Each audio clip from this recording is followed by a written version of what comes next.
Live from Radio Row in Minnesota, it's Levack and Goss on 104.5 The Team. 104.5 The Team, your home for New York sports. Joining us face-to-face for the first time. We've talked on the phone a handful of times. Matthew Coller joins us.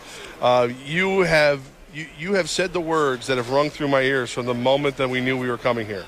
We asked you the difference between Minnesota cold winter and Buffalo cold winter, and you said, well, Buffalo, you get snowed in. But in Minnesota, you walk outside, your eyeballs will freeze and shatter. Yeah.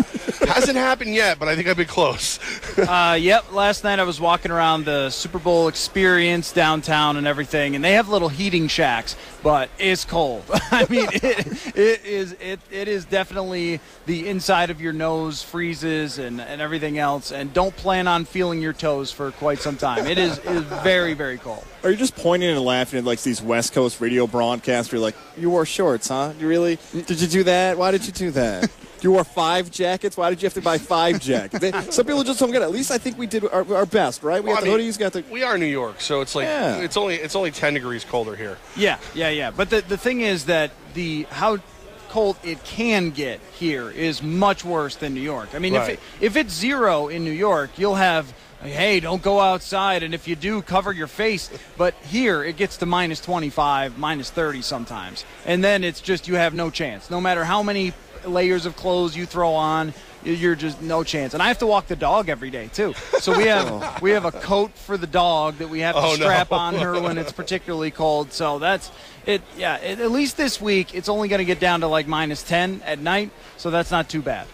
All right, so the Super Bowl here in a cold environment, but still a great one. What have you noticed so far? What's been different about the Super Bowl being here in Minnesota? I mean, this is the first time that I have been in a city where the Super Bowl is. I've never been to a Radio Row before or anything like that. So just the pomp and circumstance of all of it, you know. I mean, walking through downtown last night and just so many people, and you've got concerts going on, you've got different events, you got food everywhere. I went to the Super Bowl experience thing in the convention center where you can, like, kick a field goal and watch a guy make a football. So, I mean, all the different events and everything going on, and even just sitting here, it's funny to see, like, people with Hall of Fame jackets walk by you and guys that you see on TV all the time with ESPN or stuff like that. So, I mean, that all is exciting for me, and just the number of fans who travel to the Super Bowl to be here and the number of people that are here to show off the Twin Cities. Even though it's cold, I think people will be really impressed. I don't like asking this question, but I have to because you are a Minnesota Viking reporter. You work for ESPN Minnesota. How different or what could it have been if the Vikings were played in this game? Oh, man. I can't even imagine the energy around the Twin Cities if they had been here. Because even the lead-up after the Minneapolis Miracle play with Stephon Diggs catching the 61-yard touchdown, the week leading up to the Philadelphia game where people were basically assuming that they were going to be in the Super Bowl because they were going to play Nick Foles and they should be able to win that game. And it was crazy. It just everywhere you went, people were yelling "Skol" at me while I was walking the dog. Like my neighbors outside, they'd be like, "Hey, Skol Vikings!" Like, okay, I'm just walking the dog. But so like when random strangers are giving you high fives and saying "Go Vikings," and all the elementary schools are doing the Vikings chant and putting out videos on Twitter, it was like everybody was on the bandwagon, and then all of a sudden they all got kicked in the stomach at the same time. So for the locals here, the Vikings fans, the excitement of having this event isn't even what it would be if they had gone 7-9. It's just such a black cloud over it for the local people because of that. Though, I mean, there were a lot around last night, but just in terms of being excited for the game, I don't think that Minnesota's going to watch as much as they would have. We got Matthew Coller with us right now, and this is his home, ESPN 1500 Twin Cities. So when you look at your team, I mean, the Vikings are a very good team, but now 3 options at quarterback. What do you think this team is ultimately going to do? Who's under center when the season starts next year? Yeah, it's a fascinating question, and I think that there's a chance it might be somebody from the outside, and the name that's at the top of the list is Alex Smith, because the Kansas City Chiefs are locked into trading Alex Smith. They traded up to get Pat Mahomes. They played him at the end of the year, and he was very good in that game, showed a lot of flash, and they liked what they saw from a year of him at practice. So it looks like Smith is going to be traded, and it makes so much sense for the Vikings to trade for a guy who's on a one-year contract and has a history of being a very good quarterback. He's not Tom Brady, but he's good and just led the league in quarterback ratings. So that's a guy that would fit in with a very good roster for the Vikings. But I also think that there's a chance they could franchise tag Case Keenum to keep him around if they really like what they saw.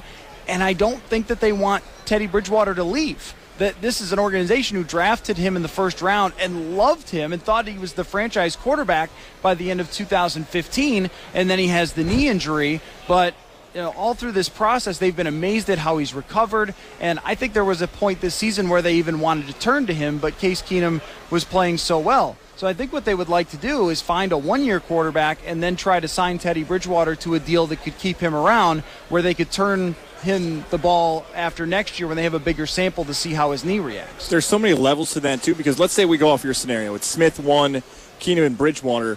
You have a really good third-string quarterback, whoever it is, whichever one of the three is likely not Smith, though.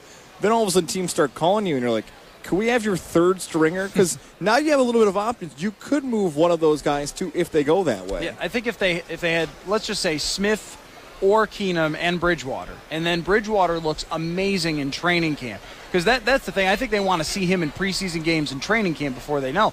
But if Bridgewater were to come back and look amazing in preseason, they could trade Alex Smith or trade Case Keenum, because you know that there's another team whose quarterback is going to roll an ankle or burst an ACL or whatever's going to happen. Like Ryan Tannehill this year, like they were forced to sign Jay Cutler, but if they could have made a trade for someone like Alex Smith instead, they would have. So someone will get hurt. Maybe you get whatever you paid for him back on the trade market. I think that that's the best case scenario, but I don't know if that's the scenario that ends up playing out. Sam Bradford is also well liked by the organization. His knee is messed up, but they're the only ones that know whether they've fixed the issue or not. So if they believe that they've fixed the issue, maybe you bring Bradford and Bridgewater both back. I mean, there's like never-ending combinations, and then there's also the Kirk Cousins, and there's mystery quarterback X. You never know who's going to end up playing quarterback for the Vikings if you look at their history.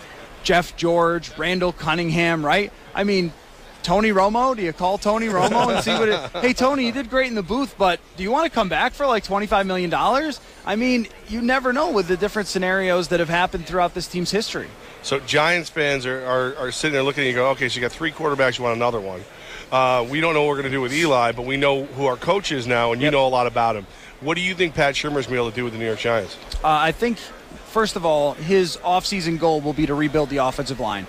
The offensive line for the Giants for the last 2 years has been an abomination, if not going back even farther than that. But especially the last 2 years, it's just been atrocious.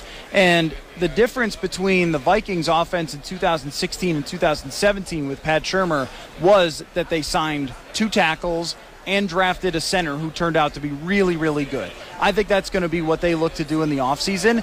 And then you're going to see classic West Coast with some deep shots. You know, you're going to see him finding ways with underneath patterns to get guys open, yards after catch. You think about it, Adam Thielen and Stephon Diggs are both great wide receivers, and Diggs is especially good at running after the catch. Neither one of them are Odell Beckham when it comes to running after the catch. Right. He's one of the absolutely most explosive players in the league when he gets the ball in his hands.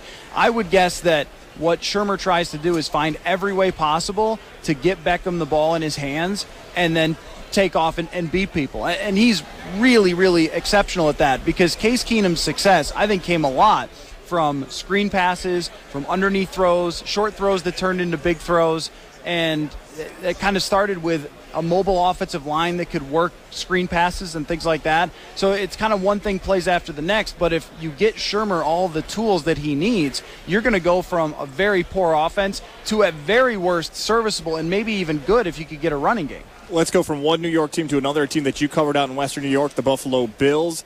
Bills fans are maybe wondering the same question Vikings fans are wondering.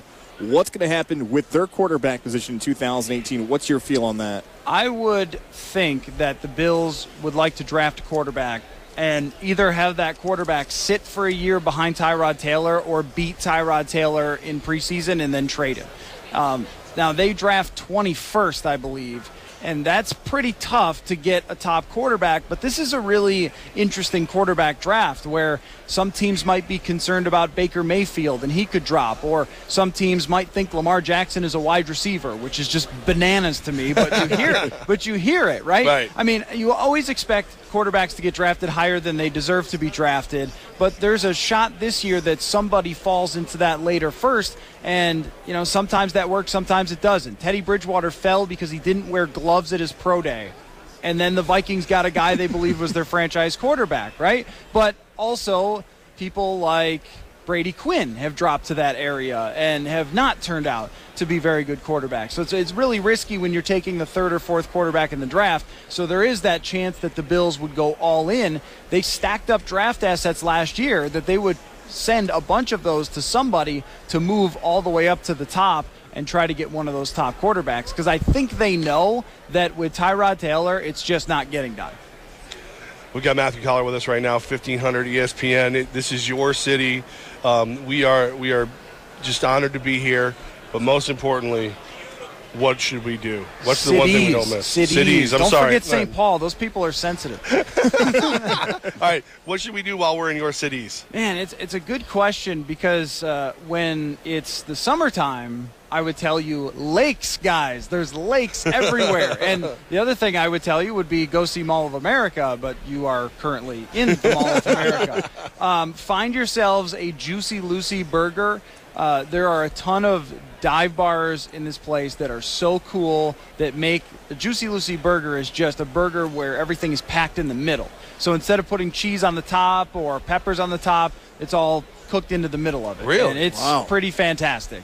All right. That might be the best advice I've ever given. It's great. So I would do that. And also just the scenery around here is amazing. The bridges, the Mississippi River, the downtown. So if you can stand to be out in the cold for more than 5 minutes, just go look around because it's a beautiful place.